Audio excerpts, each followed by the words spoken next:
Dietary Methanol and Autism.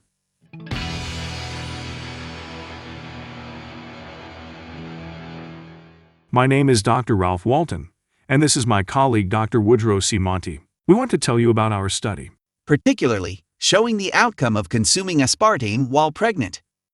Every mother hopes that their child will be born happy and healthy. Bringing a child into the world should be a beautiful and safe experience. But often a child is born with birth defects such as autism, and that is very scary for the mother. Awful. But first, what is methanol?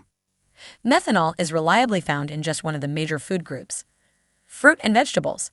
Chemically locked to pectin, therefore safe to consume. However, when fruit, vegetable, and other juices are heat processed and packaged for distribution, methanol is released over time from pectin's strong methyl ester bond, and the methanol is trapped in the container, readily available for quick absorption upon consumption. Ready-to-serve juice drinks have become very popular since being introduced by traditional carbonated beverage companies in the late 1970s. As a healthy alternative in vending machines to an increasingly health-conscious public, these juice drinks would, by now, have been considered the major source of methanol in the American diet if it were not for the extraordinarily rapid and massive introduction of aspartame, which reliably releases 10% of its weight as methanol within minutes of consumption. Hang on. Introducing aspartame. Name: Aspartame. Occupation: Artificial sweetener. Secret name: E951.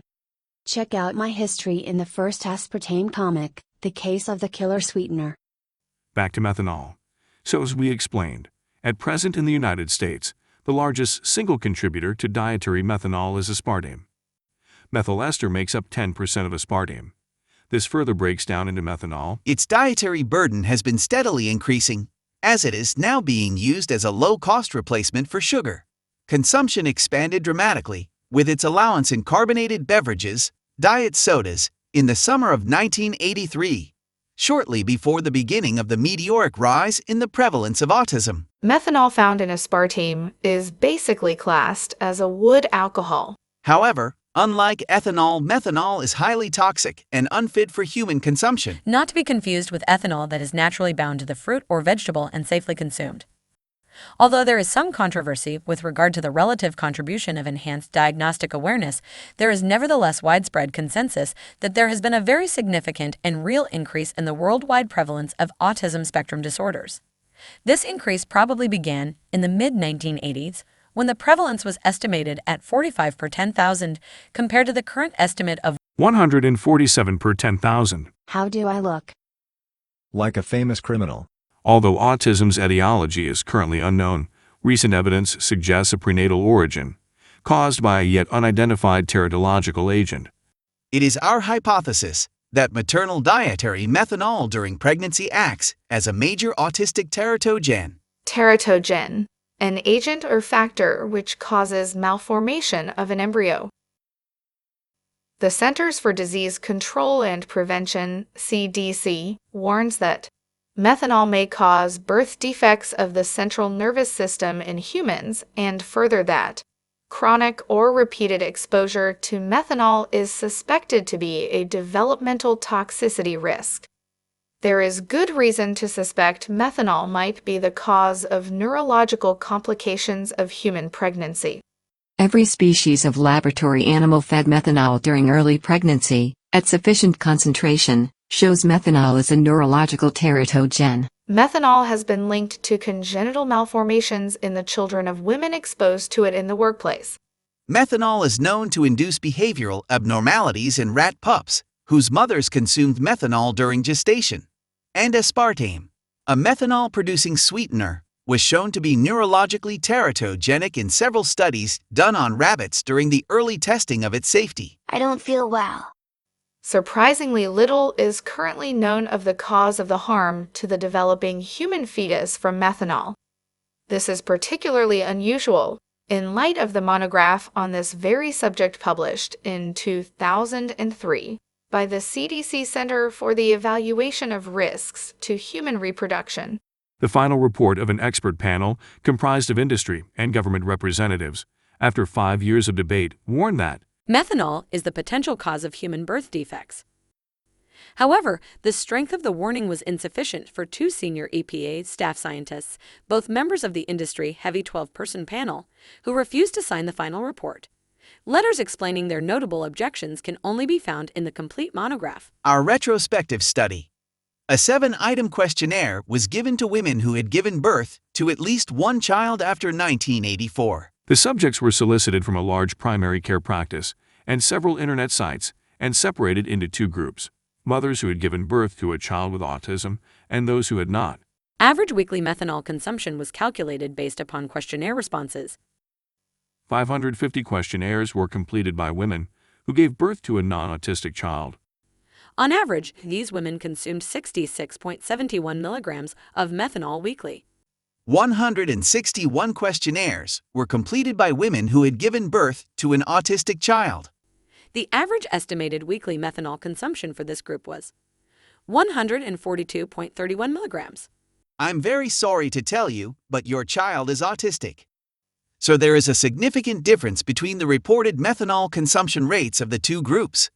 This study suggests that women who have given birth to an autistic child are likely to have had a higher intake of dietary sources of methanol than women who have not.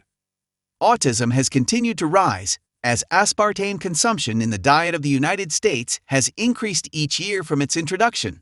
Obese women and those with diabetes have a significantly higher incidence of autistic pregnancy outcomes.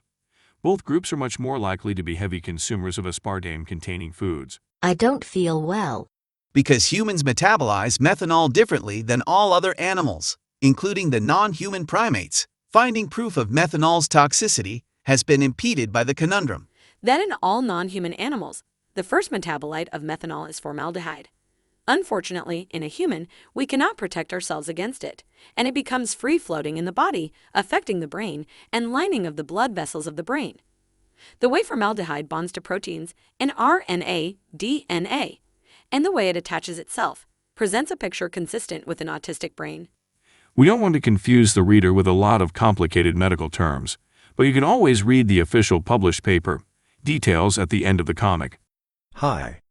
From our tests, we found that the lethal dose of methanol for humans is extraordinarily low when compared to all other laboratory animals, including primates. Man's median lethal dose of methanol is guessed at being 0.3 grams per kilogram, only 5% the lethal dose for monkeys, but individuals have succumbed to doses as little as 0.09 grams per kilogram, almost 100 times less than other mammals.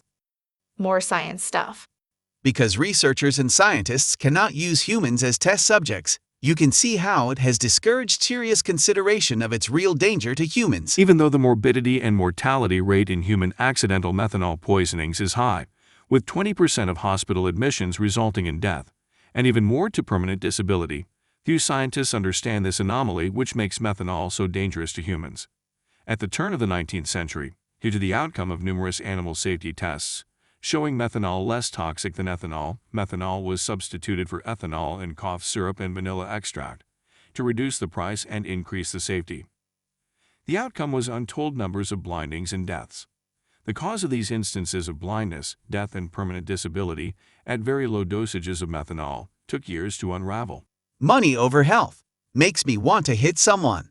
The acceptance of the reality of primary formaldehyde involvement in human methanol toxicity would go a long way to show why methanol consumption should be avoided during pregnancy.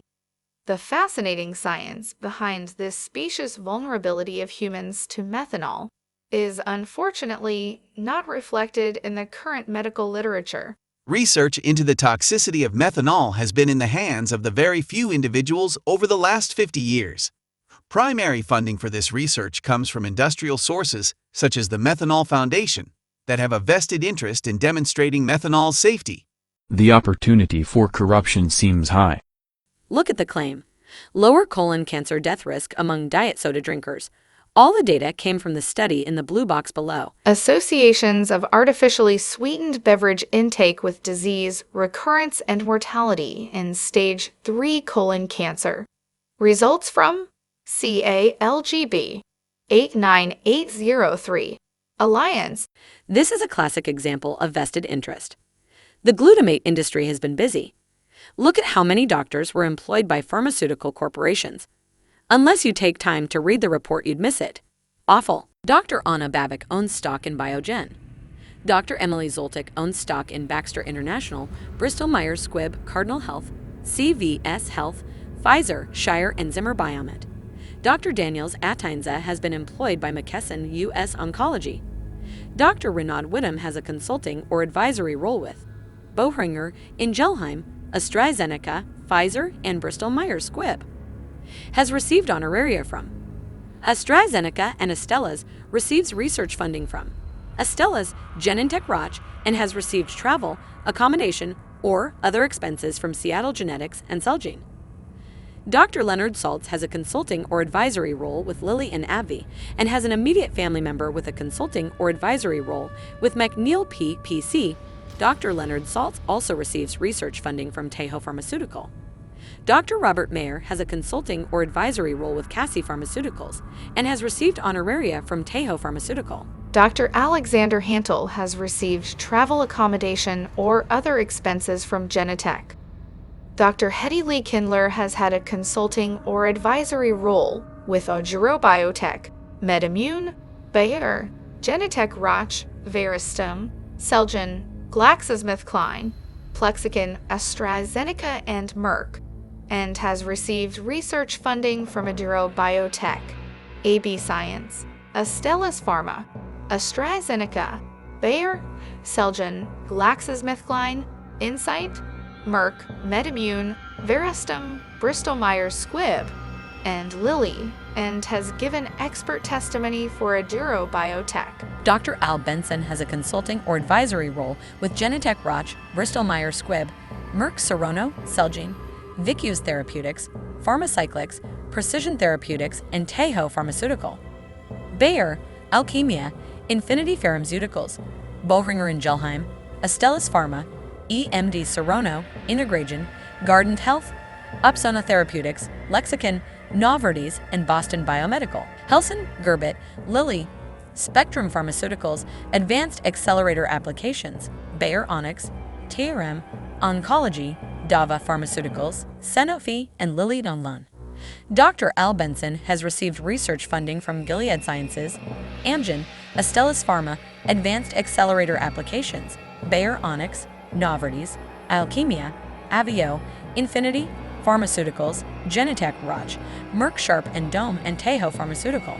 Dr. Al Benson has received travel, accommodations, or other expenses from Genentech Roche, Lilly and Clone, Bayer, Sanofi, Spectrum Pharmaceuticals, Avio, Gilead Science, Astellas Pharma, Boehringer Ingelheim, Dava Oncology, TRM Oncology, Guardant Health, Helsinn, Gerbit, and Boston Biomedical. Dr. Charles Fuches has had a consulting or advisory role with Lilly, Sanofi, Bayer, Merck, Intrinsic Health, 5 Prime Therapeutics, Agios, Gilead Sciences, Dicerna, Merrimack, Taiho Pharmaceutical, KEW Group, and Genentech Roche.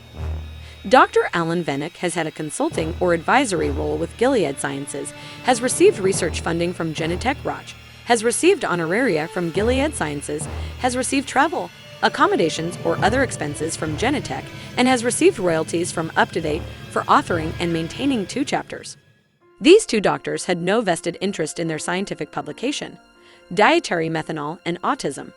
They were not funded by industry, government, or private companies. Dr. Woodrow C. Monte, professor at Arizona State University, School of Nutrition and Health, United States. Dr. Ralph Walton was professor and chairman of the Department of Psychiatry at Northeastern Ohio University's College of Medicine and affiliated with, as chairman of psychiatry at Northside Medical Center in Youngstown, Ohio. He is now semi-retired and currently works in a private practice and consultation work in Chautauqua, New York. Dr. Walton has been in practice for over 40 years. That news headline makes dazzling claims for the poor, common folk to believe. Those of us who know the history of aspartame are starting to feel it's a battle we cannot win. Become informed and tell others. Save lives. Thank you for reading. Further investigation of a possible link of dietary methanol to autism is clearly warranted. You can read my comic about the time when I was a researcher at Northeastern College of Medicine. 2 people had eye emergencies when we were testing aspartame. This comic includes extracts from the published paper below from 2015. See comments for the link to the paper.